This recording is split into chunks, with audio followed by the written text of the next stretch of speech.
Hey, everybody. Welcome to the View from the Pew Sports Show. I'm Chris. As always, Mike Brown, longtime sports writer here. Mike, how's it going? I'm doing great, Chris. Good, good. Lots happening. No Browns on Sunday, but we still had a pretty That's bit probably busy. a good thing, Chris. Yes. Well, there's other stuff going on, and we need to kind of give an update of where the Browns are at, too. But Yeah. I know in Cleveland, a lot more relieved people that usually watch the game from 1 to 4. I'll put it like that. So, we're taping this on Monday. There's a lot, usually that's a frustration day for us Browns fans. So at least we don't have any frustration today, Chris. You seem more relieved today. I mean, usually Monday's a tough day for you, but hey, you got an extra pep in your step, I guess. So it's all good. Yeah. Well, we'll talk about the Browns in a second, but let's lead with a game that happened yesterday. The Steelers, my goodness, 4-0 now. They're up to 7-2. They beat Washington 28-27. Mike, I was mentioning this beforehand. It was a weird game for the Steelers, and again, I know I'm Debbie Downer when it comes to the Steelers this year, but they made a couple mistakes that for a lot of teams it would end up in a loss. They had a punt where the left side was empty. Washington made kind of like a coverage mistake. So the Steelers audibled into a fake punt. The guy dropped the fake punt pass. The Steelers had a guy on the left side that was wide open. He dropped it. So it gave Washington great field position. The Commanders got a touchdown. Russell Wilson threw a really bad interception to double coverage. Jalen Warren had a fumble. He lost inside the Commanders' 1 yard line. So there was all these things that happened, which they happen to most teams. But when these things happen, you think, oh, it's a loss. It's just not going to be our day today. The Steelers still came back and won the game. They were down by 10 in the fourth quarter. Things were kind of going rough, but they came back and won. New wide receiver addition, Mike Williams. We talked about him last week. He got a 32-yard touchdown pass. He only even played a couple plays last week since he just came aboard. He didn't run the route in practice, Mike. What happened was Calvin Austin was banged up. They had to put Mike Williams in. He said Russell Wilson came to the sideline and said, hey, can you run this like fly pattern down the sideline? And Mike Williams was like, sure, I'll give it a try. Ends up being the game-winning touchdown. Steelers won 28-27. So I'll tell you, it seems like everything's going right. Their depth, Preston Smith had some good plays. It's looking pretty good. I guess I just have to enjoy it while it lasts, I guess. Well, I think we were talking off the air too, Chris. I think if you look at like the Steelers and the Chiefs, have they played a perfect game yet so far? No, but they're still winning. And that's really a mark of a good team and probably a good season. So I think the Steelers are going to be right there. Obviously, the Chiefs are going to be there. But these teams are finding ways to win. So I think that's important. Looking ahead, I think the Steelers are, we're over the midway point. I think the Steelers are going to win the division. I mean, I could be proven wrong, but I think they look the best of all the AFC North teams. Obviously, the Bengals are pretty much out of it, and the Browns are completely out of it. But I think it'll come down to the Steelers and the Ravens, and I think the Steelers have looked the best so far. Yeah, as evidence of what you were just saying about these teams are finding ways of winning. I mean, the Chiefs were close to losing at home. Denver had chip shot field goal to beat the Chiefs. Chiefs had blocked field goal. And again, you might sit there and say, well, maybe Kansas City's not as good. Hey, if Kansas City gets hot, right now they're 9-0. And if they get hot, they look even better. I think they're doing the same thing. You look on the NFC side, Texans are really banged up. They have not been playing as well as they did. The Lions overcame 5 interceptions last night to beat Houston on the last play of the game. You talk about teams that are winning games that shouldn't be winning. I think, Kansas City, Pittsburgh, and Detroit are all doing that. And right now, they're among the best teams in the NFL right now. So that's a good story in Detroit. That's one of the teams that's never been to the Super Bowl, I'm pretty sure, or never won one anyway. And so that's a good story on the NFC side. Dan Campbell's done a great job with the Lions.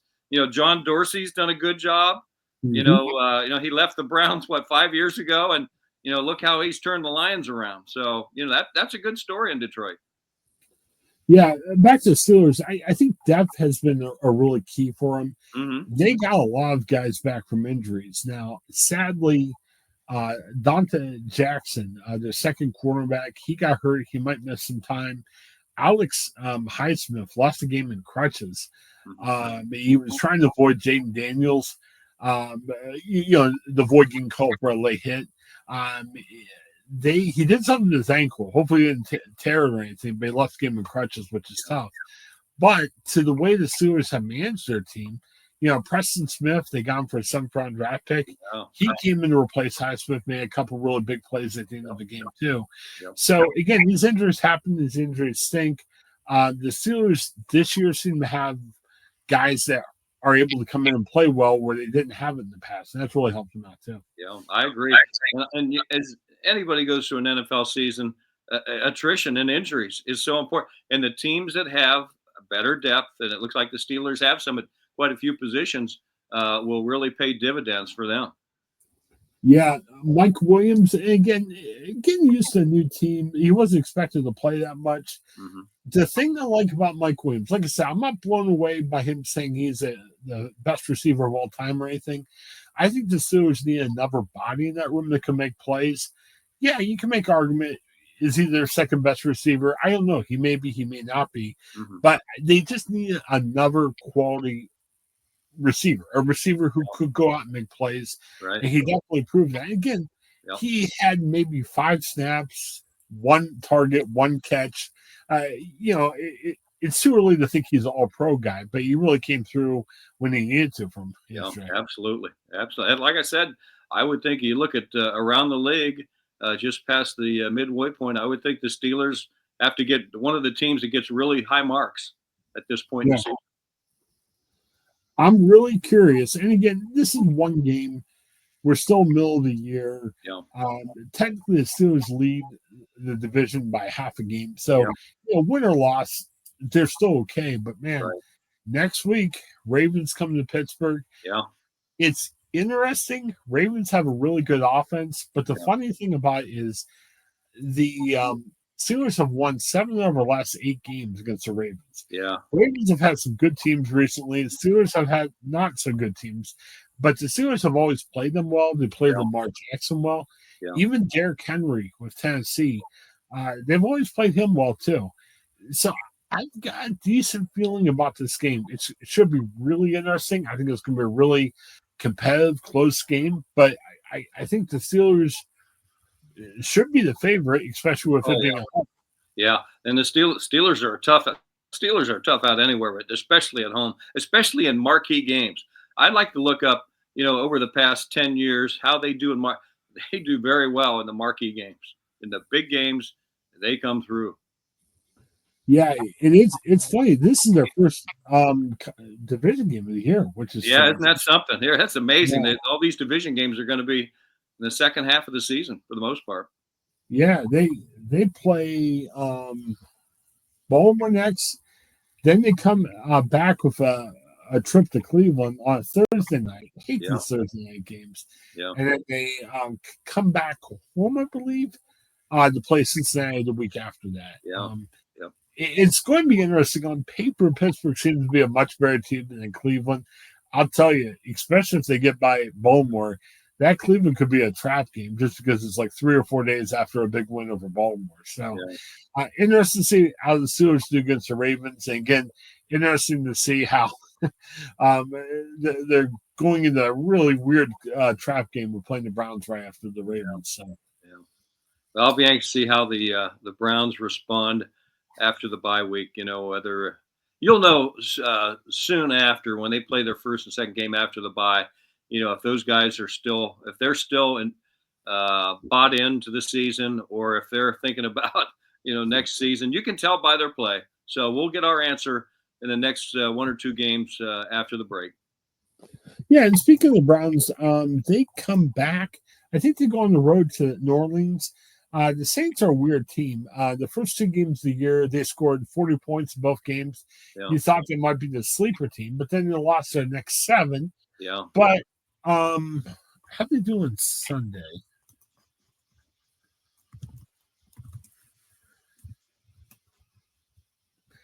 Yeah, but they beat a pretty good Falcons team on Sunday, 20-17. Yeah. I don't know. The Browns are disappointing. The Saints are disappointing. I don't know what to make of this upcoming game. It was strange. They're starting Jameis Winston again. I'm not sure if Thompson Robinson's your quarterback moving forward or not. Again, I go back to the Browns kind of like, what are we doing with the rest of the season? I don't think you ever really should tank in the NFL, but I really think you need to sit there and say, what do we have? What do we need? Yeah. It'd be good to kind of get the rust off Nick Chubb, really find out where he is coming back from injury. Their receivers are starting to play a little bit better under like Jameis Winston. What are we targeting in the draft? I mean, it looks like we definitely have to target a quarterback for the Browns. Yeah. I'd say tackle could be another higher up position. Yeah. You may not need to target a receiver in the draft very high, but I think this is the time where you need to start answering some of these questions. Right. And I think, you're talking about the Browns tanking. I don't think they need to tank. I don't think they match up with anybody left on their schedule. I'll tell you the truth. Oh. They're going to, I think that situation may take care of itself naturally. And really, the way things are right now, the Browns would be better to be pretty high, maybe in the top 5 picks of the draft, because that's the only way they're going to get a quarterback, because they're cash strapped because of the salary cap with Watson's dead cap number the next 2 years. So they are in a tough spot. They're in probably in my life, and I'm a lifetime Browns fan, this may be the toughest spot they're in financially, because I don't see an easy way to get out of it because of their cap constraints. So I think if you're thinking quarterback, and I think in the back room, quiet rooms being discussed, I would think they've got to be thinking, if we end up in the top 5 of the draft, we got to look at guys like Ewers at Texas or Cam Ward at Miami of Florida.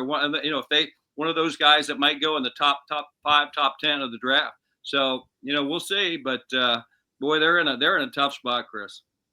The dangerous thing about the Browns with the quarterback, and it seems apparent the quarterback's the direction they need to go. There are a lot of first round type guys in the draft.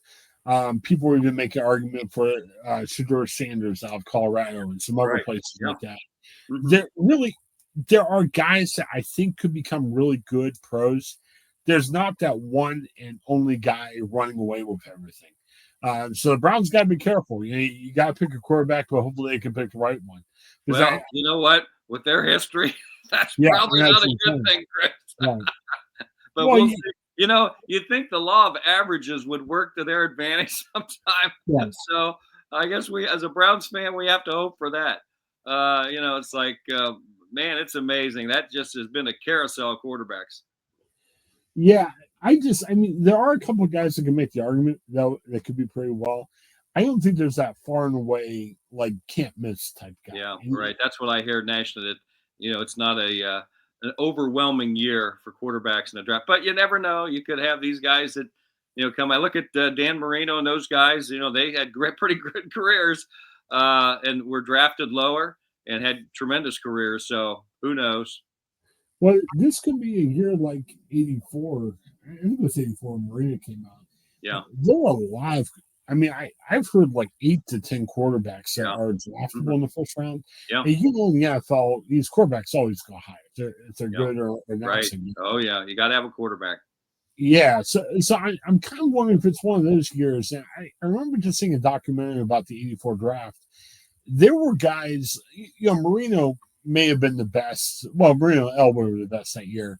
Right. Elway went 1. Marino went 28 or something. Yeah, like he dropped. Yeah, they thought he would go, and he free falled, and then look how that turned out. I say turned out pretty well. Well, and there were a lot of guys that were okay, but just Yeah. never had a great. Like I think of guys like Tony Eason, Ken O'Brien, Right. Yeah. people like that. Mm-hmm. But yeah, and I'm almost anticipating like this being one of those years. And it's funny with the NFL. There was like the Browns were one of these teams, but there's like 6 or 7 2-win teams. So Browns could end up in the top 5. They may even end up toward 10 or 12. Who knows? It's going to be interesting to see what happens. Sure is. I mean, it's there's so many question marks with that organization. I don't even know front office wise who's going to be back next year in the front office. And I would think, because of their cap constraints, I would think they're going to have to jettison some players they don't want to jettison because of to have some money freed up to go and get some players they think that might help them. So, like I said, they're in a tough spot. Yeah. To answer the question we had the other week, Darius Smith, he kind of had a tongue-in-cheek interview with Detroit where he was like, "Hey, I want it out of there." So, probably Cleveland felt the same way, and that's why he left there. Yeah. All right. Well, let's talk about something happier in terms of Ohio football. Ohio State, kind of a expected win. They played Purdue. They ended up winning. I think it was like 45-0. Any takeaways? I mean, I thought it was a workmanlike win. I don't think it was a glossy, shiny win. I think it was very workmanlike. That's the thing about this Ohio State team. They don't look overwhelming in most games in any area, but you look up the scoreboard at the end of the game and they get it done outside of the Oregon game, and really. You can see that coming. You can see Oregon and Ohio State meeting in the Big Ten title game. And I tell you what, if that happens, that'll be like a home game for Ohio State in Lucas Oil Stadium, Chris. And I could see that score getting reversed. And then they could meet in the playoffs. So those two teams, it's conceivable those two teams could play 3 times this year. And I would feel pretty good about a rematch with Oregon. Oregon was playing at home. Ohio State, as badly as they played in certain areas in that game, if he slides a second sooner, they kick the field goal, they still win up in Oregon. So we'll have to see how it plays out. But, I think they've been, for a $20 million NIL budget, I mean, they've done some good things. I mean, I like the receiver position as always. Ohio State's just loaded. I mean, Smith is just a phenomenal receiver. I think the offensive line, with some of the injuries they had earlier, is kind of a work in progress. I think they've had good games. They've had a couple games where you kind of scratch your head, but they certainly have the running backs. I mean, geez, Al, I'd like to know a college team that has 2 running backs like that. So I think the potential to be really good is there. I don't think they've come anywhere close to their potential yet, offensively or defensively. Yeah. Oh yeah. No, definitely. And you can get bored by a win over Purdue like that, saying, right. It doesn't tell you anything. Those kind of games don't tell you anything. You want to come out of that healthy more than anything. Get the win and come out of there healthy and move on. And again, this week going to Northwestern, probably the same situation. And then you come home to Indiana, and then you're home to Michigan.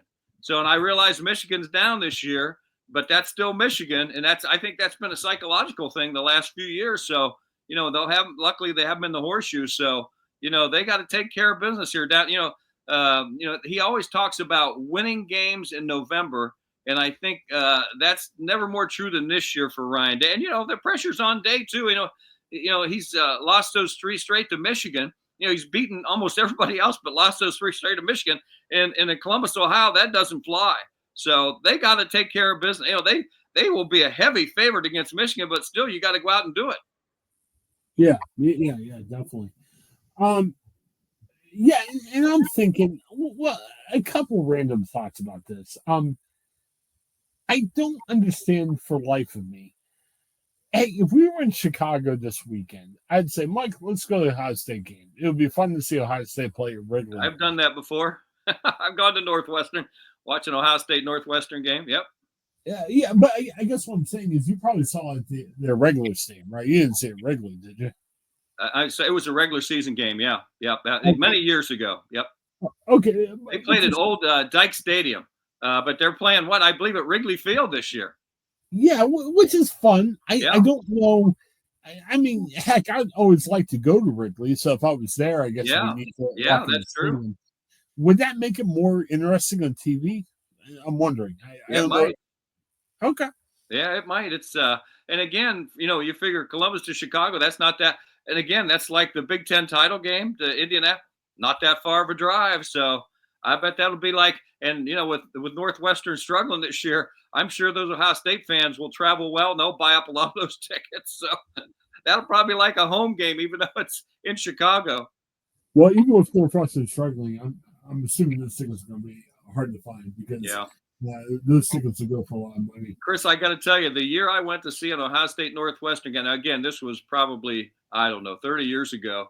I actually walked up to the stadium and I bought a ticket for $3. Wow. Because, Northwestern was pretty bad back then. And, I think students were just trying to sell their tickets or whatever. I got a ticket for $3. No, you won't see that today. Yeah, no. I always kind of wondered. I guess Northwestern's been so bad this year, we haven't heard that much talk.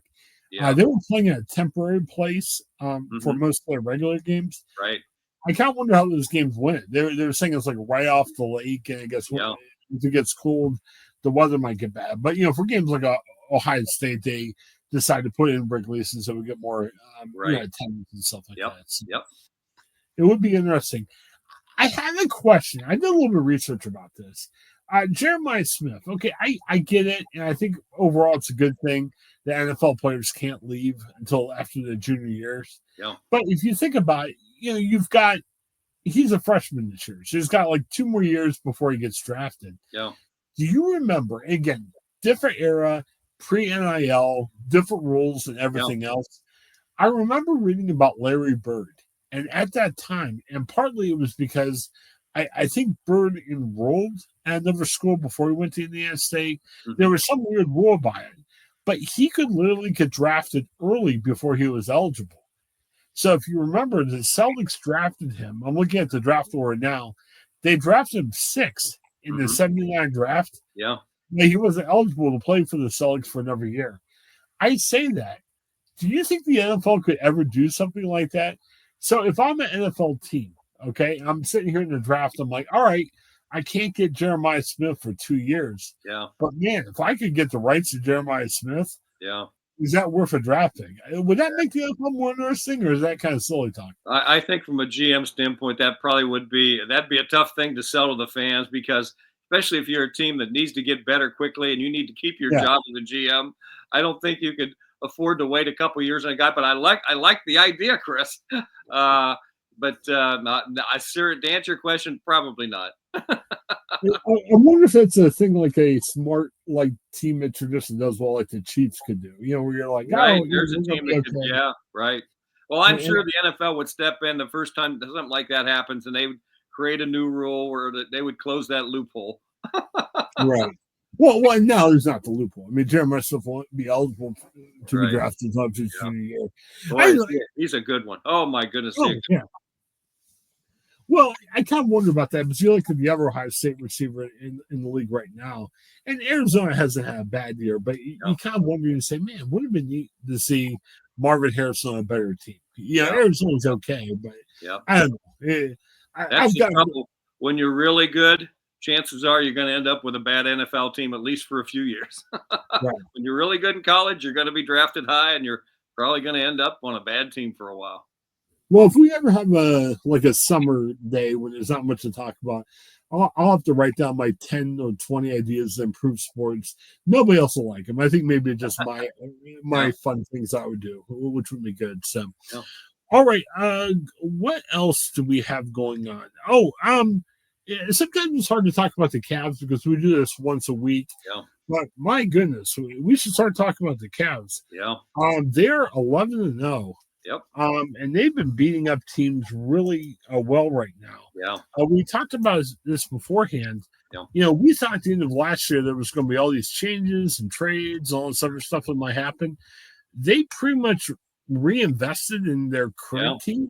Right. And my goodness, it's the coach, I think. Kenny Atkinson has looking really good so far. I mean, What do you think about what's going on with these guys so far? Yeah, I think you hit it on the head. I think that's a big part of the equation. I think Atkinson's really done a great job with them. And the other thing that's been the case for the Cavs the last they need to stay healthy. Right now they're healthy. They're minus one guy, but that was before the season started.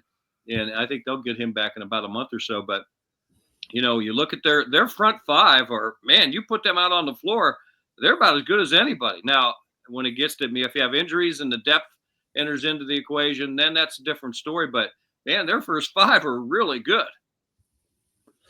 Yeah, and they've got, just role players. Ty Jerome, he was playing with Golden State, and I think he was out for a while last year.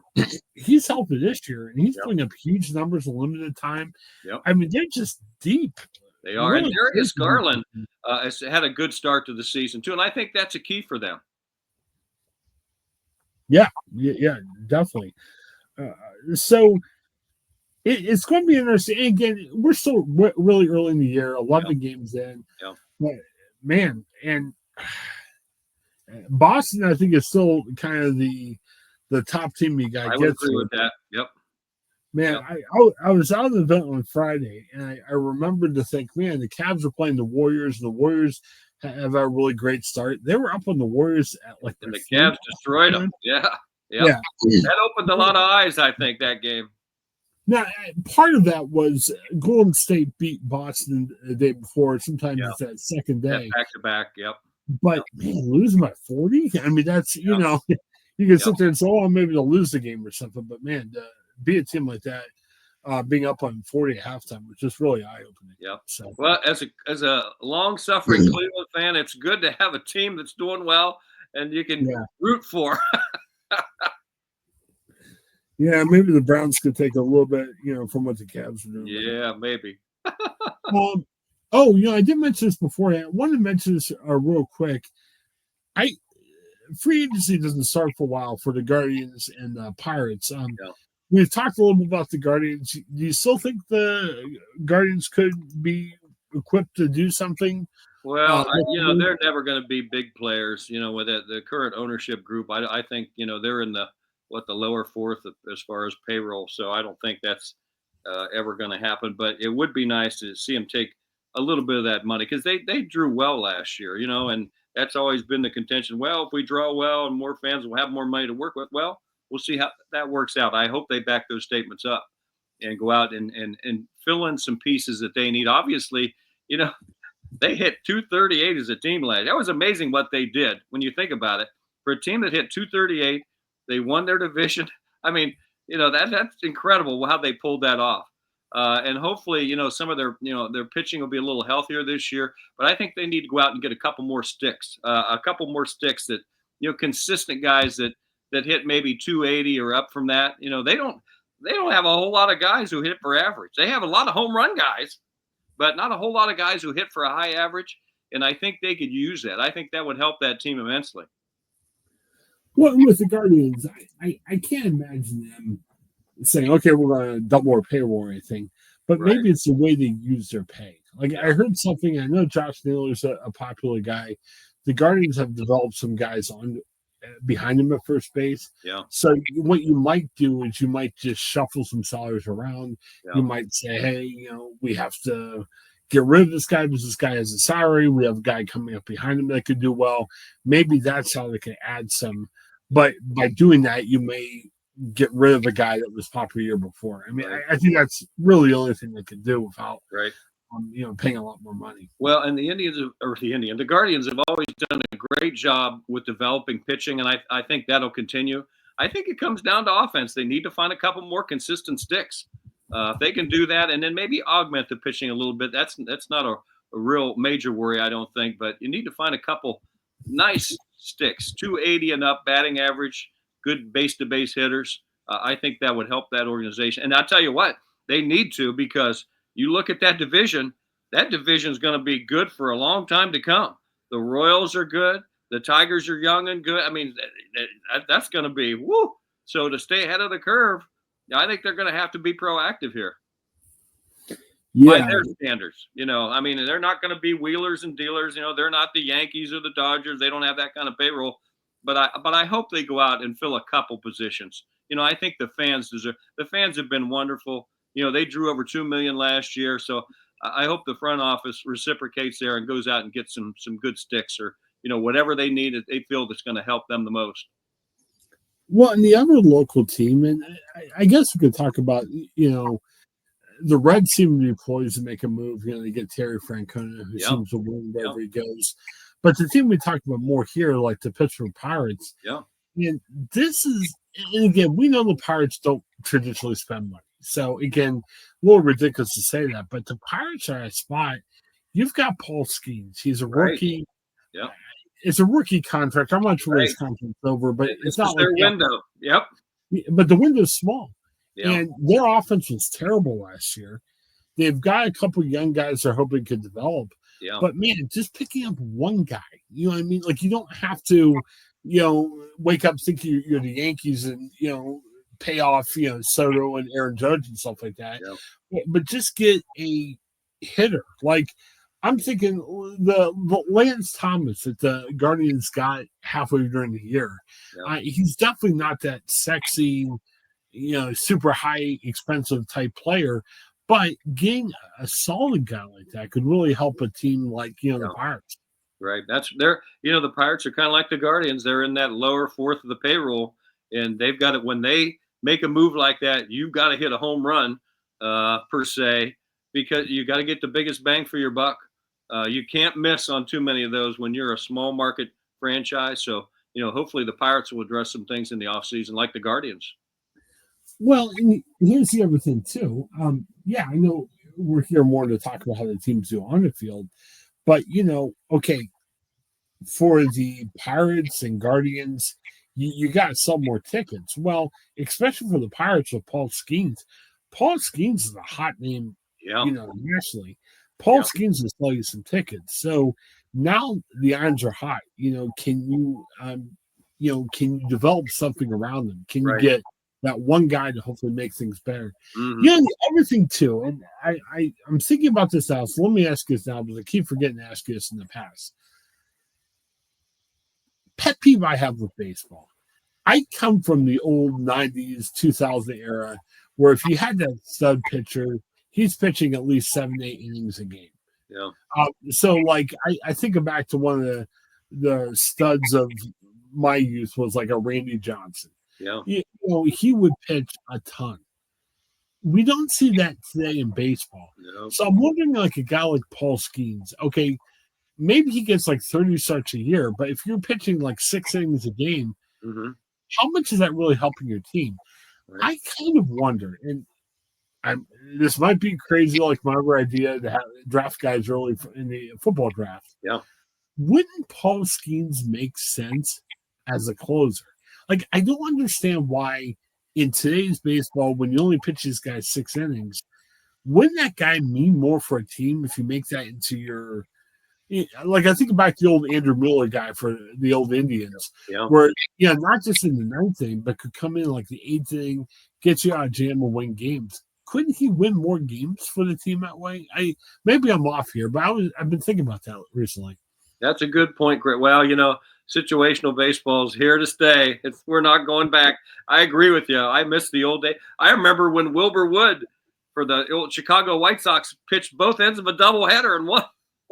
Think about it. The guy pitched both ends of a doubleheader. You'll never see. That's why, with situational baseball, you don't see very many 20-game winners anymore. It's just the way it is. You won't see, like, remember the old Orioles that had 4 20-game winners way back in the day?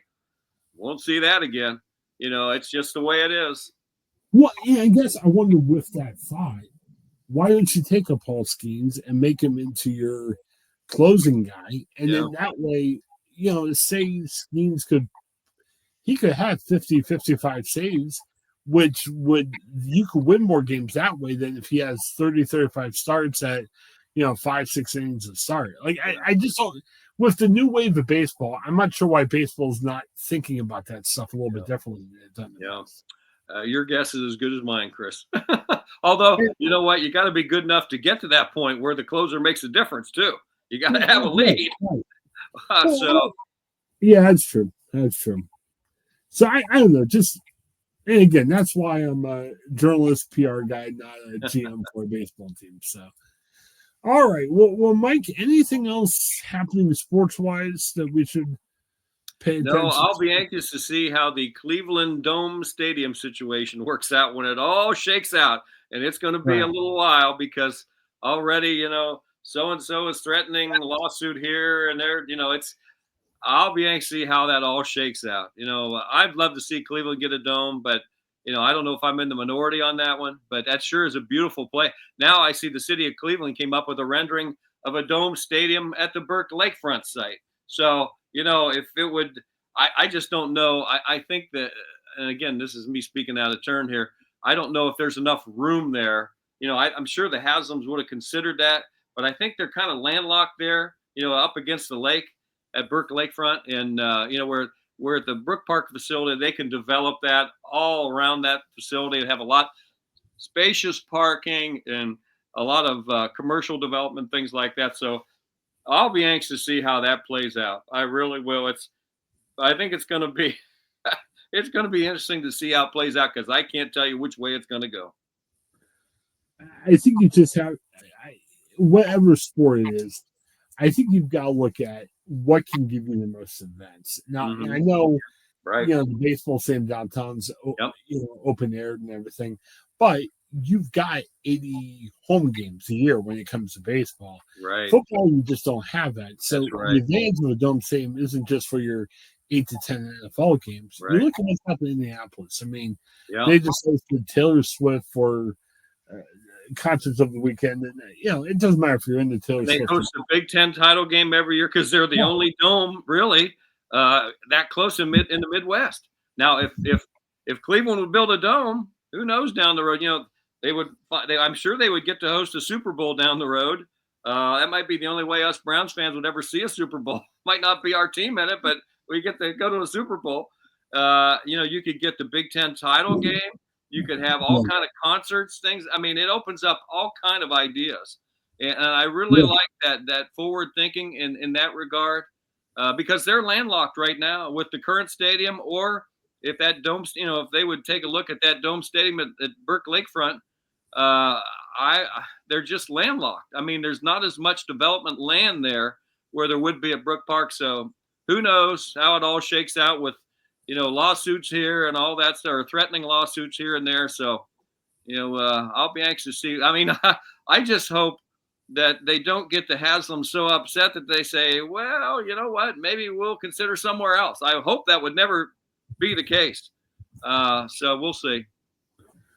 I mean, NFL teams, if you can find that mix where the public dollars aren't that much into it, NFL teams, you're printing money right now. Now, the problem is absolutely.